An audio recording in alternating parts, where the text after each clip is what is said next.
Since time has expired with that, the chair now recognizes the ranking member, Sydney Kamlager Dove, who represents the home of the next Olympics, where we will see, once again, great American victory. So That's right. With that, for 5 minutes. Oh, that's so nice. Thank you, Assistant Secretary Peters. Do you know how many Blackwells have been sold to G42? Sitting here today, Congresswoman, no, I don't know the exact number. Okay, do you know how many H200s have been sold to Chinese end users so far? My understanding is that so far none have been sold. So far none, okay. Well, that's interesting because there have been different reports with different numbers. So I actually think that is important for a department to know that has enforcement control authority. So once you get that information, it would be great if you could share that with this committee. Do you know how BIS is able to determine if a Chinese company has violated the restrictions as they are laid out, and how you're able to determine if a Chinese company is being truthful about its customers and their end users? Well, thank you for the question, Congresswoman. I appreciate it. Again, as the official responsible for enforcement, our authorities derive primarily from the Export Control Reform Act as well as the EAR. We have a number of law enforcement tools and information gathering tools available to us. These start in many instances with our overseas export control officers, about whom you referenced during your opening statement, and I appreciate your attention on the role that they play.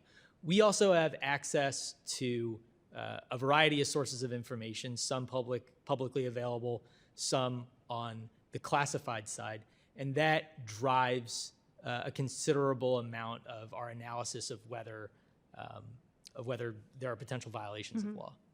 Well, I certainly think it's, I think that information is important, and this tends to be a bipartisan issue. I think most of us think that information is important because many of us are concerned with Chinese access to these chips and then how they will be used. So would you say that stopping the diversion of controlled technology is an important priority for your office? Absolutely, Congresswoman. It is the priority for us in export enforcement. Stopping preventing diversion is our bread and butter task. I am so glad that you said that. So my next question is, does BIS plan to use its new funding to restart the technical training and capacity building that was helping partner countries to better identify and prosecute illegal diversion? Thank you for the question, Congresswoman. We interact with a variety of countries with respect to this problem set. I disagree somewhat with the premise of the question that we in export enforcement are not involved in partnership with our foreign law enforcement partners.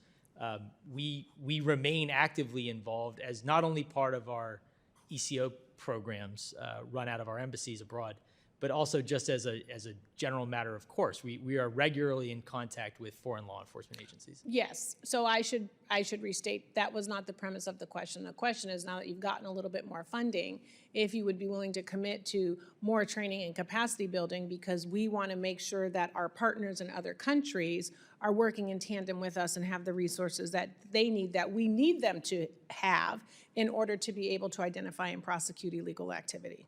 Thank you, Congresswoman. I'm sorry if I misstated the premise of your question.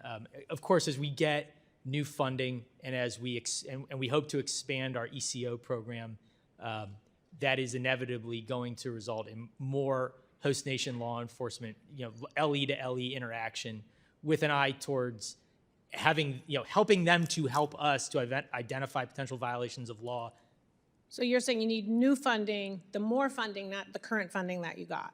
What I'm saying, Congresswoman, is now that we have the new funding, our expectation is to use it in part to expand our ECO program, which I expect is going to bleed into additional LE to LE partnerships.